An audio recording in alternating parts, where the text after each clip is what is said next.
അസ്സലാമലൈക്കും എല്ലാവർക്കും പുതിയൊരു വീഡിയോയിലോട്ട് സ്വാഗതം. ഇന്നത്തെ വീഡിയോ ഒരു അറബിക് ഡിഷാണ്. നമ്മൾ കുബൂസിൻ്റെയും റൊട്ടിയുടെ ഒക്കെ കൂടെ ഹമ്മൂസ് കഴിക്കുന്നത് പോലെ തന്നെ കഴിക്കാൻ പറ്റുന്ന ഒരു ഡിഷാണ് മുത്തബൽ അല്ലെങ്കിൽ എഗ് പ്ലാന്റ് ഡിപ്പ് എന്ന് പറയും. അപ്പോൾ ഇത് വളരെ ഈസി ആയിട്ട് തയ്യാറാക്കാൻ പറ്റുന്ന ഒരു ഡിപ്പാണ്. ഹമ്മൂസൊക്കെ പോലെ തന്നെ നല്ല ഹെൽത്ത് ബെനിഫിറ്റ് ഉള്ള ഒരു ഡിപ്പും കൂടിയാണ്. അപ്പോൾ വീഡിയോയിലോട്ട് കിടക്കുന്നതിന് മുന്നേ നിങ്ങൾ എൻ്റെ ചാനൽ ആദ്യമായി കാണുകയാണെങ്കിൽ പ്ലീസ് കൺസിഡർ സബ്സ്ക്രൈബിങ്. പിന്നെ തൊട്ടടുത്താണ് ആ ബെല്ലൈക്കണും കൂടി ക്ലിക്ക് ചെയ്താൽ എൻ്റെ എല്ലാ വീഡിയോസും നിങ്ങൾക്ക് നോട്ടിഫിക്കേഷനായി ലഭിക്കുന്നതായിരിക്കും. മുത്തബൽ തയ്യാറാക്കാൻ വേണ്ടിയിട്ട് ഞാനിവിടെ 2 എഗ് പ്ലാന്റ് എടുത്തിട്ടുണ്ട്. ഇതാണ് എഗ് പ്ലാന്റ്. ഒരെണ്ണം ചെറുതും ഒരെണ്ണം വലുതുമാണ് എടുത്തിട്ടുള്ളത്. നമ്മളെ നാട്ടിലെ ബ്രിഞ്ചോൾ അല്ലെങ്കിൽ വഴുതനങ്ങൻ്റെ വലിയൊരു ഫോമാണ് ഈ എഗ് പ്ലാന്റ്. അപ്പോൾ ഇന്ത്യൻ ഒറിജിനാണ് ബ്രിഞ്ചോൾ. ഇവിടെയൊക്കെ അവൈലബിൾ ആയിട്ടുള്ളത് ഈ ഒരു സൈസിലുള്ളതാണ്. അപ്പം ഇവിടെയുള്ള ആൾക്കാർ ഇത് വെച്ചാണ് ചെയ്യുന്നത്. അതിന് വേണ്ടിയിട്ട് ആദ്യം തന്നെ നമുക്ക് എഗ് പ്ലാന്റ് ഒന്ന് ഗ്രില്ല് ചെയ്തെടുക്കുകയാണ് വേണ്ടത്. ഇതേപോലെ സ്റ്റൗവിൻ്റെ മേലെ ഡയറക്റ്റായിട്ട് ഒരു മീഡിയം ഫ്ലെയിമിൽ ഇട്ടിട്ട് ഇങ്ങനെ വെച്ച് കൊടുക്കാം. എഗ് പ്ലാന്റിൻ്റെ കുക്കിംഗ് ടൈം എന്ന് പറയുന്നത് എഗ് പ്ലാന്റ് നല്ല സോഫ്റ്റായി വരുന്നത് വരെയാണ്.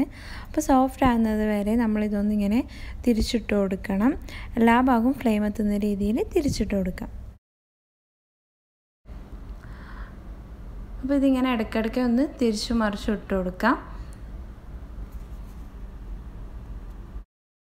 ഇപ്പോൾ എഗ് പ്ലാന്റിൻ്റെ ചില ഭാഗങ്ങളൊക്കെ കുക്കായി വന്നിട്ടുണ്ട്. നമുക്ക് മുഴുവനായിട്ടും കുക്കായി വരണം. അപ്പോൾ നമ്മൾ ഇതിങ്ങനെ എല്ലാ ഭാഗവും ഫ്ലെയിം എത്തുന്ന രീതിയിൽ ഇതിങ്ങനെ വെച്ച് കൊടുക്കണം. ഡിപ്പ് ഉണ്ടാക്കാൻ വേണ്ടിയിട്ട് ഇനി ഈ എഗ് പ്ലാന്റിനെ നമ്മൾ കുക്ക് ചെയ്യുന്നില്ല. ഇത് മാത്രമാണ് ഇതിൻ്റെ കുക്കിംഗ് ടൈം എന്ന് പറയുന്നത്. അപ്പോൾ നല്ലവണ്ണം കുക്കായി വരുന്നത് വരെ ഇതിങ്ങനെ ചെയ്യണം. ഇനി നമ്മളിത് ഡയറക്റ്റായിട്ട് മിക്സിയിലേക്ക് ഇട്ട് കൊടുക്കുകയാണ് ചെയ്യുന്നത്. അപ്പം നല്ലവണ്ണം ഇത് കുക്കാവുന്നത് വരെ വെയിറ്റ് ചെയ്യാം. ഈ എഗ് പ്ലാന്റ് കുക്കായിനോ എന്നറിയാൻ വേണ്ടിയിട്ട് ജസ്റ്റ് ഒന്ന് പ്രസ് ചെയ്ത് നോക്കാം. അപ്പോൾ നല്ല സോഫ്റ്റായി വന്നതെങ്കിൽ എഗ് പ്ലാന്റ് കുക്കായി എന്നാണ് അർത്ഥം. അപ്പോൾ നമുക്ക് ഇത് ഫ്ലെയിമിൽ നിന്ന് മാറ്റാം. എൻ്റെ എഗ് പ്ലാന്റ് ഇവിടെ കുക്കായി വന്നിട്ടുണ്ട്. ഇനി അതേപോലെ തന്നെ രണ്ടാമത്തതും കുക്ക് ചെയ്തെടുക്കണം.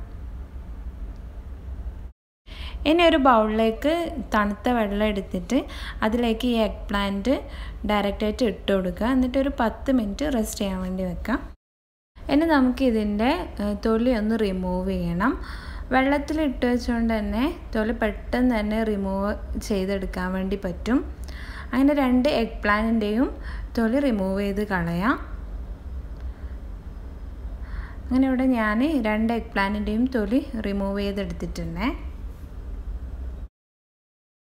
ഇനി ഇതിൻ്റെ സ്റ്റെം ഒന്ന് റിമൂവ് ചെയ്യണം. ഇതിൻ്റെ അടിയിൽ കാണുന്ന ആ ഭാഗമാണ് സ്റ്റെം. അപ്പോൾ അത് റിമൂവ് ചെയ്ത് കളയണം.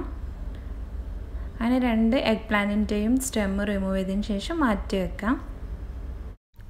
ഇനി ഒരു ടേബിൾ സ്പൂൺ തഹീന ഒരു മിക്സിയുടെ ജാറിലേക്ക് ഒഴിച്ചു കൊടുക്കുക. തഹീന എന്ന് പറയുന്നത് വെള്ള എള്ള് വെച്ച് ഉണ്ടാക്കുന്ന ഒരു സോസാണ്. അതിൻ്റെ വീഡിയോ ഞാൻ സെപ്പറേറ്റ് ആയിട്ട് അപ്ലോഡ് ചെയ്യാം. എന്നിട്ട് ലിങ്ക് ഡിസ്ക്രിപ്ഷൻ ബോക്സിൽ കൊടുക്കാം.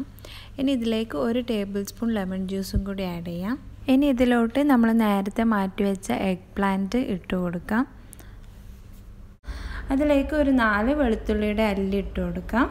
പിന്നെ 1/2 ടീസ്പൂണ് കുരുമുളക് പൊടി ഇട്ട് കൊടുക്കാം. പാകത്തിനുള്ള ഉപ്പ് ഇട്ട് കൊടുക്കാം. പിന്നെ 1.5 ടേബിൾ സ്പൂണോളം ഒലിവ് ഓയിലും കൂടി ഒഴിച്ചു കൊടുക്കാം. ഇത് അരച്ചെടുക്കാം. അപ്പോൾ അരച്ചെടുക്കുന്ന സമയത്ത് നന്നായി അരക്കേണ്ട ആവശ്യമില്ല. ജസ്റ്റ് ഒരു 4-5 പൾസ് മാത്രം അരച്ചാൽ മതിയാവും. നല്ലോണം അരച്ചെടുത്താൽ ഇത് നന്നായി കുഴഞ്ഞ പോലെ ഇരിക്കും. ഇത് നമുക്കിനൊരു സെർവിങ് പ്ലേറ്റിലേക്ക് മാറ്റിയിട്ട് ഇതിൻ്റെ മേലെ ടോപ്പിംഗ് കൊടുക്കണം. അതിനുവേണ്ടി ഞാൻ ജസ്റ്റ് ഇങ്ങനെ കുറച്ച് കുഴികൾ പോലെ ആക്കിയിട്ടുണ്ട്. ഇനി ആ കുഴിയിലേക്ക് നമുക്ക് ഒലിവ് ഓയിൽ ഒഴിച്ചു കൊടുക്കാം. എന്നിട്ട് കുറച്ച് ലെമൺ ജ്യൂസും കൂടി അതിൻ്റെ മുകളിൽ പിഴിഞ്ഞു കൊടുക്കാം. പിന്നെ ഗാർണിഷിങ്ങിനായിട്ട് കുറച്ച് മല്ലിയിലയും കൂടി വിതറിയിട്ടുണ്ട്. അപ്പം നിങ്ങളെല്ലാവരും ഈ ഒരു ഡിഷ് ട്രൈ ചെയ്ത് നോക്കുക. വളരെ ഈസി ആയിട്ട് നല്ല ഹെൽത്ത് ബെനിഫിറ്റ് ഉള്ള ഒരു ഡിഷാണ്. പുതിയൊരു വീഡിയോ ആയിട്ട് വീണ്ടും കാണുന്നവരെ bye bye and thank you.